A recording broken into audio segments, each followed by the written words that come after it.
In the cutthroat world of high finance, a ringing cell phone is a sign of weakness, and a spilled coffee can end a career.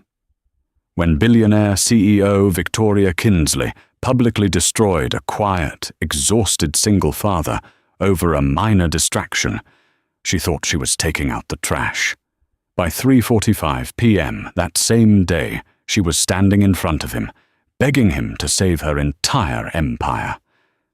The glass and steel monolith of Kinsley Global Investments dominated the Chicago skyline. Inside its walls, billions of dollars flowed through fiber optic cables every second, managed by some of the most ruthless financial minds in the Western Hemisphere.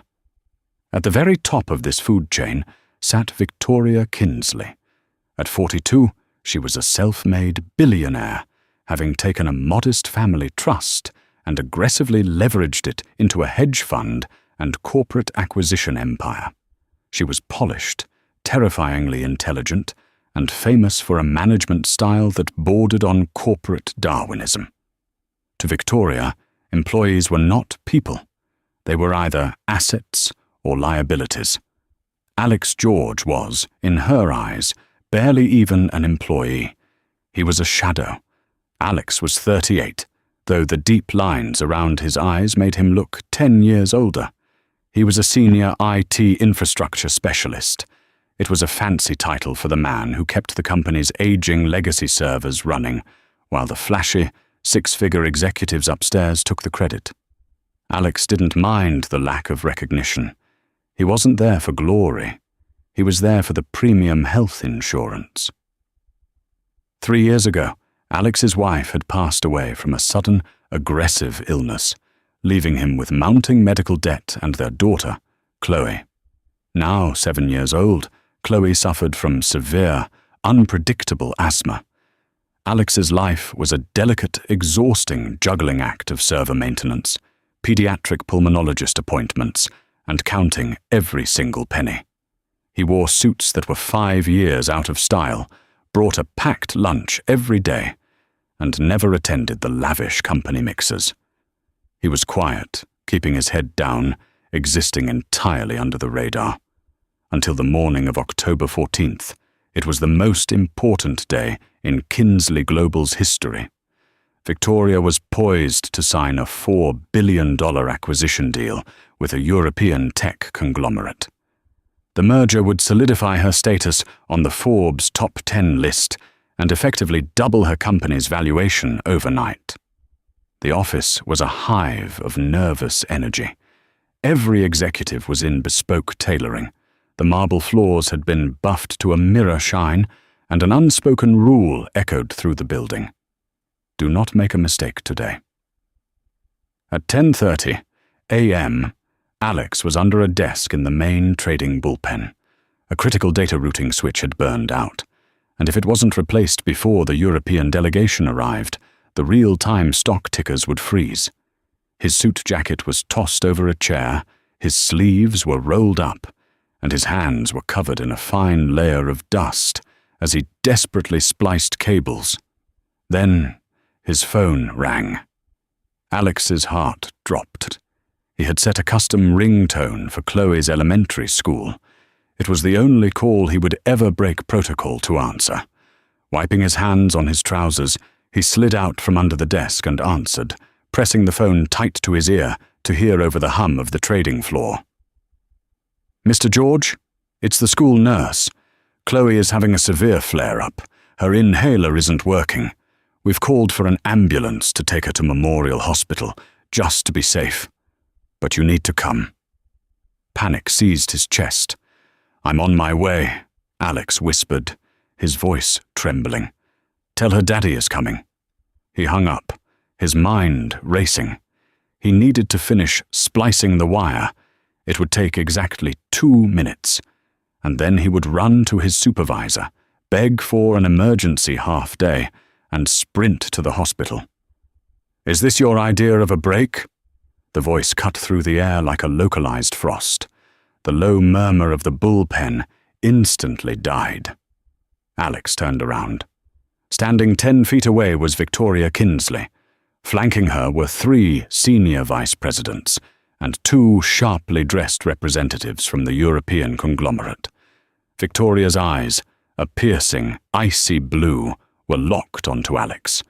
She took in his dusty shirt, his frayed tie, and the cheap cell phone still clutched in his hand. "Miss Kinsley," Alex stammered, his heart hammering. "I apologize.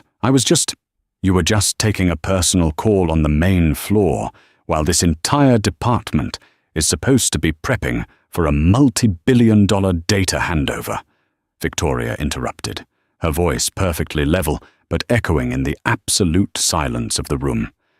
She stepped closer. "Who are you?" "Alex George, ma'am. IT infrastructure."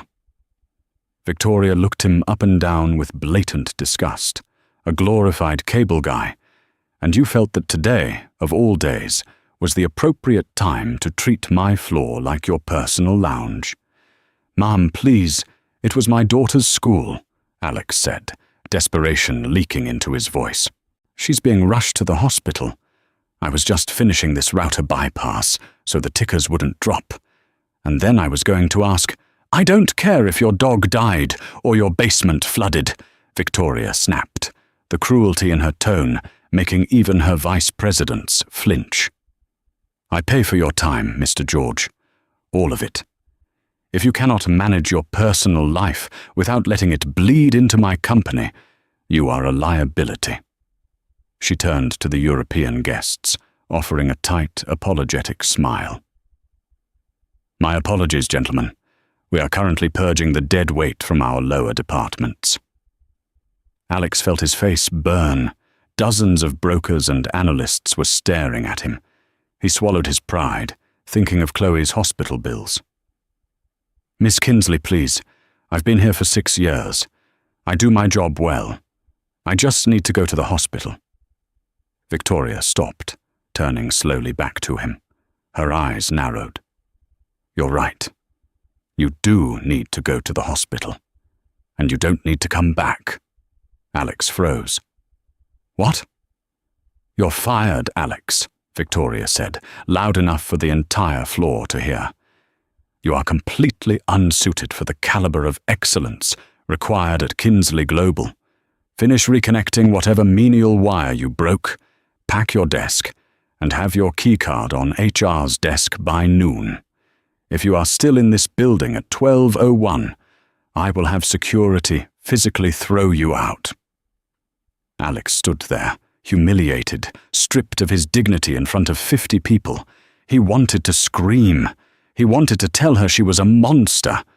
But all he could see was the balance due on his daughter's medical statements.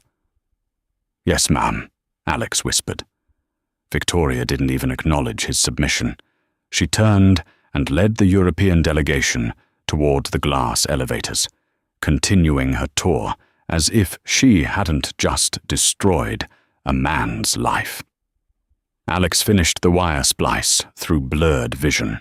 The green lights on the router blinked to life, stabilizing the trading floor's data feed.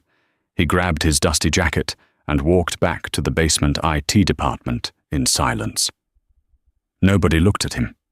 In the cutthroat culture Victoria had built, a fired employee was contagious. Down in the windowless IT dungeon, Alex immediately called his neighbor, a retired nurse who often helped with Chloe. She was already at the hospital and assured him Chloe was stabilized and resting, breathing on a nebulizer. The relief was profound, but it was quickly replaced by a crushing dread. He had no job. He had no income. He had a mortgage and a sick child. He found an empty cardboard box and began emptying his desk. 3 framed photos of Chloe, a worn-out coffee mug, and his specialized toolkit.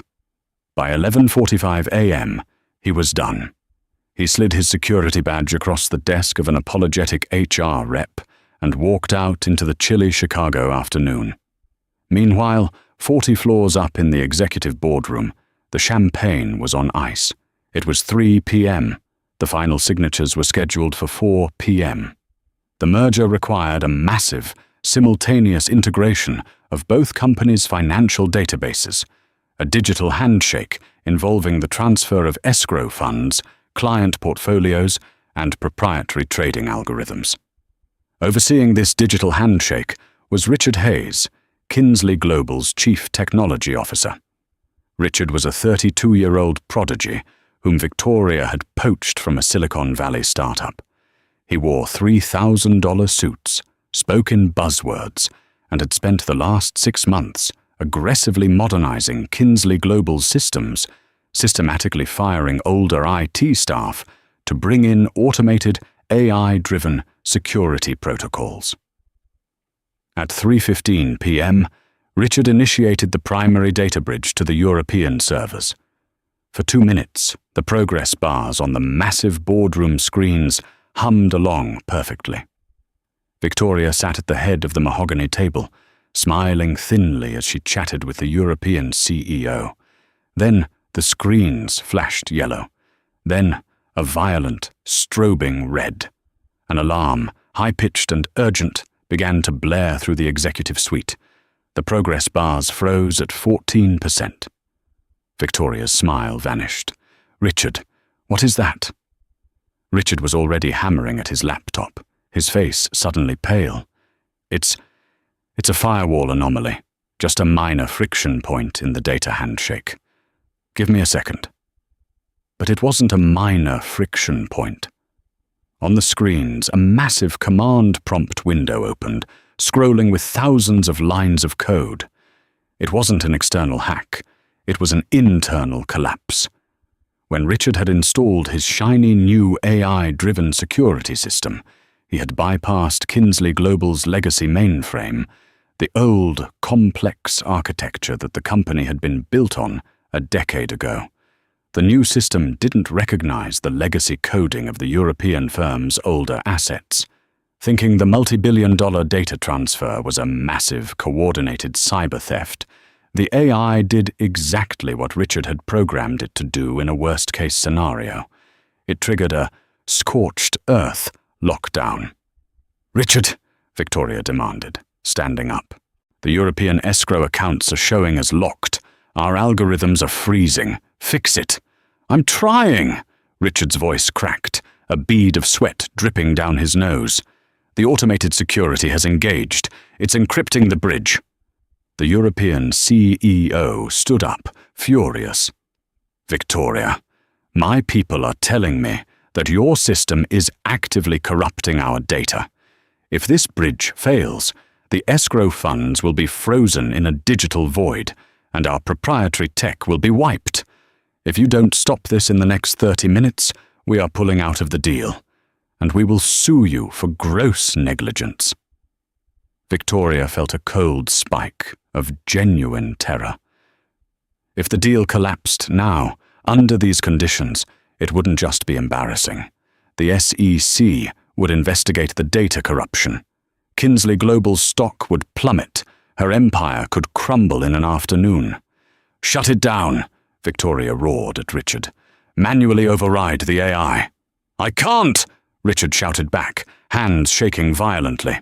"The AI locked me out. It requires a hard-coded bypass from the root directory of the legacy mainframe. I don't know the legacy architecture.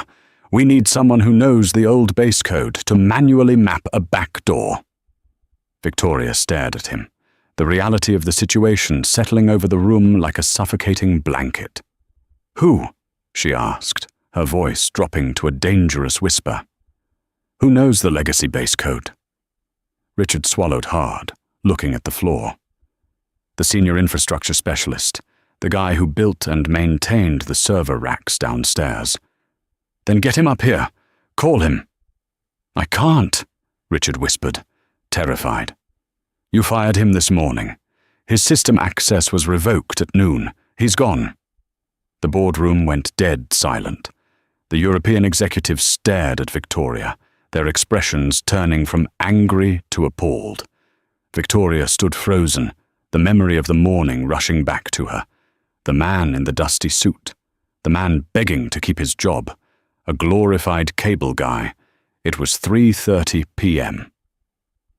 They had 30 minutes before the lockdown became permanent, corrupting billions of dollars in assets. Victoria didn't hesitate. She grabbed her phone and dialed the head of building security. "Where is Alex George?" "Ms. Kinsley," the security chief answered, confused. "He turned in his badge. He left the building at 11:45. "Find him," Victoria ordered, sprinting out of the boardroom, her heels clicking frantically against the marble. "Pull the street cameras. Pull his HR file. I want his cell phone number, his home address, everything. Now." Down in the lobby, Victoria paced like a caged tiger. HR had provided Alex's number. She dialed it. It went straight to voicemail. She dialed again. Voicemail. "Ms. Kinsley," the security chief called out, jogging toward her with a tablet. "I checked his digital file. When he was fired, he logged into his benefits portal to check his daughter's health coverage. He printed a document for Memorial Hospital, the pediatric ward." Victoria didn't wait for her driver. She grabbed the keys to the security chief's unmarked SUV, shoved past the revolving doors, and threw herself into the driver's seat. Memorial Hospital was a sprawling labyrinth of fluorescent lights, scuffed linoleum floors, and the sharp, undeniable scent of antiseptic and stale coffee. For Victoria Kinsley, a woman who spent her life in penthouse suites and private jets, the chaotic energy of the public emergency room was suffocating. She abandoned the security SUV in an ambulance loading zone, ignoring the shouts of an orderly, and sprinted through the sliding glass doors. Her Louboutin heels clicked frantically against the tiles, a sound entirely out of place amidst the low groans of patients and the urgent chatter of triage nurses. "Pediatric respiratory," Victoria demanded, slapping her hands down on the main reception desk. "Alex George. Where is his daughter?" The desk nurse, an older woman named Brenda, looked up slowly, unimpressed by the $4,000 blazer Victoria was wearing. "Are you family?" "Only family is allowed back there right now." "I am the CEO of his company, and I have a corporate emergency that will cost billions of dollars if I don't speak to him this second," Victoria said, her voice dropping to a dangerous, icy register. "Room number, now." Brenda blinked, intimidated despite herself. "4th floor, room 412, but you can't." Victoria was already moving, bypassing the slow public elevators and shoving open the heavy doors to the stairwell. She climbed 4 flights of stairs, her lungs burning, her perfectly styled hair beginning to fall out of place. She burst onto the 4th floor, scanning the room numbers. 408, 410, 412. She stopped in the doorway, her breath catching in her throat. The room was dim, illuminated only by the afternoon sun, filtering through half-closed blinds and the glow of a heart monitor. In the center of the room was a small hospital bed. Lying in it was a frail 7-year-old girl, a clear oxygen mask strapped to her pale face. The rhythmic hiss-click of a nebulizer machine filled the silence. Sitting in a cheap plastic chair next to the bed was Alex. He still wore the dusty trousers and frayed button-down shirt from the morning. He was leaning forward, his forehead resting gently against his daughter's hand, his eyes closed in sheer exhaustion. He looked like a man who had nothing left to lose. "Alex," Victoria said. Her voice was barely a whisper, but in the quiet room it sounded like a gunshot. Alex's head snapped up. When he saw her standing in the doorway, the profound relief on his face vanished, replaced by a hardened, unrecognizable anger. He gently released Chloe's hand, stood up, and walked toward the door, forcing Victoria out into the hallway and pulling the heavy wooden door shut behind him. "What are you doing here?" Alex demanded, his voice trembling with a suppressed rage. "Did you come to make sure I actually left the building?" "Alex, I need you to come back with me," Victoria said, trying to maintain her authoritative tone, though her chest was heaving. "Right now. We have a crisis." Alex stared at her, genuinely bewildered. "You fired me, Miss Kinsley, 4 hours ago. in front of the entire trading floor. I don't work for you. Richard engaged the new AI security protocols for the European merger, Victoria explained rapidly, checking her gold Cartier watch. It didn't recognize the legacy base code of the incoming data. It initiated a scorched earth lockdown. The entire escrow transfer is frozen, and it's encrypting the bridge. Richard doesn't know how to map a back door through the old mainframe. Alex let out a dry, humorless laugh. He leaned against the hallway wall, crossing his arms. Of course he doesn't. Richard is a Silicon Valley app developer. He doesn't know how to handle bare metal infrastructure. I told him 3 months ago that the AI would conflict with the old server nodes, but he told me I was obsolete. I don't care about office politics, Alex, Victoria snapped, her panic flaring. If that data bridge corrupts, the European conglomerate walks. Kinsley Global loses $4 billion. My stock will tank, and the SEC will launch an investigation. I need you to manually override the system. No. Victoria blinked. In 20 years of business, nobody had ever just said no to her in that tone. Excuse me? No, Alex repeated, his voice remarkably steady. My daughter almost stopped breathing today. I was terrified. And while I was trying to rush to her side, you stood in front of 50 people and treated me like garbage. You called me a liability. You stripped me of my livelihood, the insurance that pays for that machine in there, keeping my little girl alive. You made your bed, Ms. Kinsley. Go ask your AI to fix it. I will give you your job back, Victoria countered, stepping closer. With a promotion. Senior Vice President of Infrastructure. Double your old salary. Alex shook his head. I don't want to work for you. I don't want to work in a place where human beings are treated like disposable machine parts. I'll find another job. Now please leave. He reached for the door handle. Wait, Victoria gasped. It was the first time in her adult life she had ever begged. She looked through the narrow glass window of the door at the little girl sleeping inside. She suddenly saw the reality of the situation. Her billions of dollars, her skyscraper, her private jets. None of it mattered. The keys to her kingdom were held by a man making $60,000 a year who only cared about his daughter's lungs. Alex, please, Victoria said, her voice shaking. We have 22 minutes before the encryption becomes permanent and wipes the European proprietary tech. If that happens, my company is dead. Name your price. Anything. Alex stopped.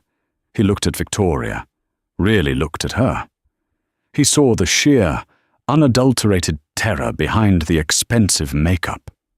A thought sparked in his mind, a twist of fate he never could have imagined when he woke up that morning. He thought about the mountain of medical debt sitting on his kitchen counter. He thought about the specialists Chloe needed, but couldn't afford. Alex turned fully to face the billionaire. The quiet, invisible IT guy was gone. I won't come back as an employee, Alex said, his voice cold and precise. I will come back as an independent emergency contractor. My fee is $5 million. Victoria's eyes widened. $5 million? Post-tax, Alex added, without missing a beat. Wired directly to my personal account the moment the system unlocks. Furthermore, Kinsley Global will establish a private corporate trust that guarantees premium, zero-deductible health coverage for my daughter, Chloe George, for the rest of her life. Those are my terms. I want an email from your personal account confirming this legally binding verbal contract before I step foot in your car. Victoria did the math in a fraction of a second. $5 million was a staggering amount of money for 30 minutes of work. But compared to a $4 billion collapse, it was a rounding error.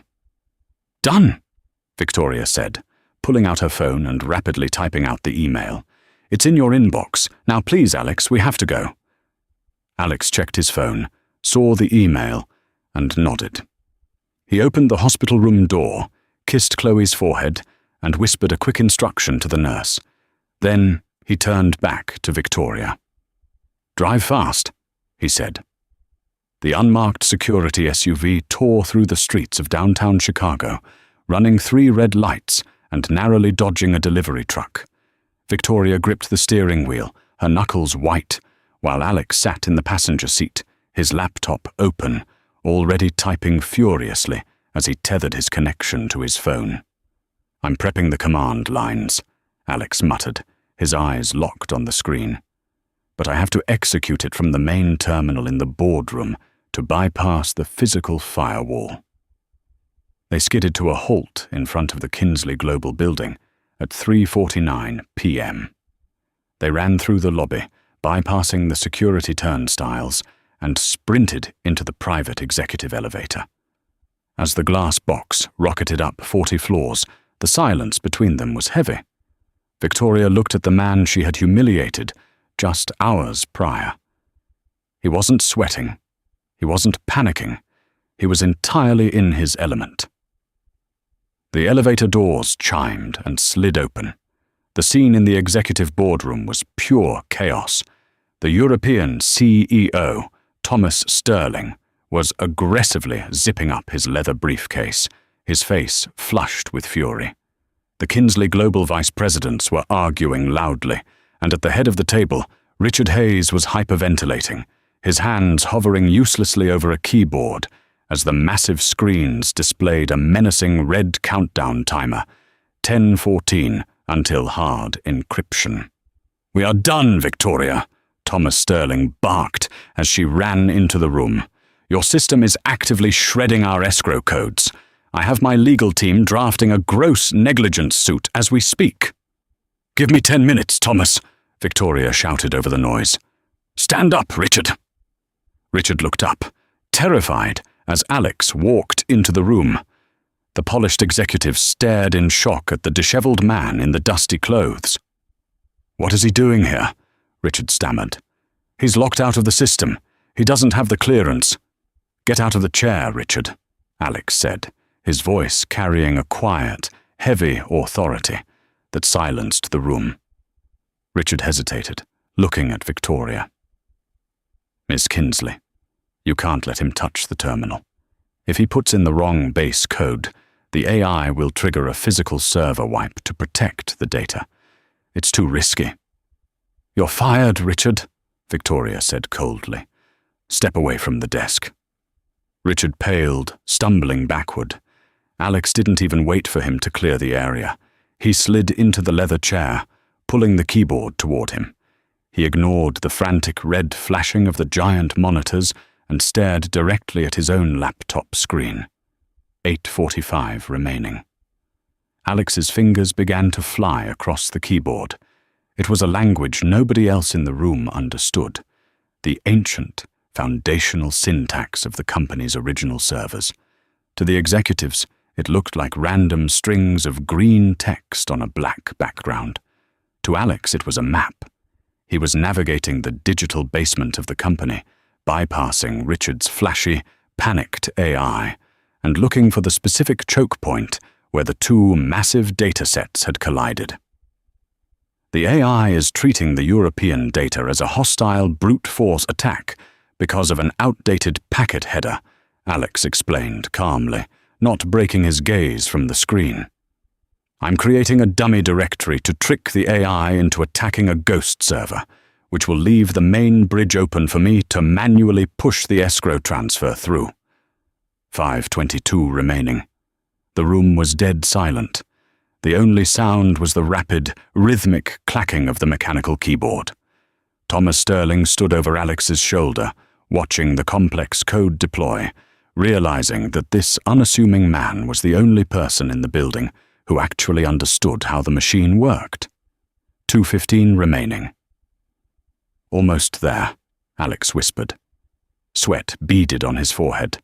The AI was fighting back, rapidly closing the back doors Alex was coding. He had to type faster, anticipating the machine's automated defenses. "Alex!" Victoria breathed, her hands trembling. 0:45 remaining. "Got the bypass," Alex announced. "Executing the data push. Hold your breath." Alex slammed his finger down on the enter key. For 3 excruciating seconds, nothing happened. The screens remained a violent, strobing red. Victoria closed her eyes, preparing for the inevitable collapse of her empire. Then, a soft ping echoed through the boardroom. The red flashing stopped abruptly. The massive monitors flickered, went black, and then slowly illuminated with a calm, cool blue. The progress bar, which had been frozen at 14% for an hour, suddenly shot forward. 50%, 75%, 90%, 100%. A large green check mark appeared on the screen, accompanied by the text, "Transfer complete. Escrow funds secured." Merger finalized. A collective, shuddering gasp of relief washed over the boardroom. Several vice presidents collapsed into their chairs. Thomas Sterling let out a loud, booming laugh, clapping his hands together. "Brilliant," Thomas cheered, looking at Victoria. "Absolutely terrifying, Victoria, but brilliant. I thought we were dead in the water. Who is this man?" Victoria stared at Alex, her heart hammering against her ribs. She was humbled, entirely and completely. "This is Alex George," she said softly. "He is our most vital asset." Alex didn't celebrate. He didn't smile. He calmly closed out of the command prompts, ensuring the system was stable and locked behind a secure firewall. He closed his laptop, picked it up, and stood. He looked around the room, making eye contact with the men and women who had watched him be publicly humiliated that morning and done nothing. Finally, his eyes landed on Victoria. "The system is stable. The merger is secure," Alex said, his voice flat. He adjusted his frayed jacket. "I expect the transfer of $5 million to be completed by the close of business today, along with the signed trust documents for Chloe's medical coverage." Thomas Sterling's eyebrows shot up in surprise. He looked from Alex to Victoria, suddenly understanding the immense power dynamic that had just shifted in the room. "I'll have my private banking team process it immediately, Alex," Victoria said, her tone devoid of its usual arrogance. It was replaced by a profound, grudging respect. "Thank you. Don't thank me. Just pay me," Alex replied. Without another word, Alex turned and walked out of the boardroom. He didn't look back. He walked to the elevator, pressed the button for the lobby, and rode it down in silence. He stepped out into the crisp Chicago air, hailed a cab, and told the driver to take him back to Memorial Hospital. He had a daughter to take care of, and for the first time in 3 years, he knew they were going to be perfectly fine. The day Victoria Kinsley fired Alex George began as a display of ruthless corporate dominance and ended as a profound lesson in humility.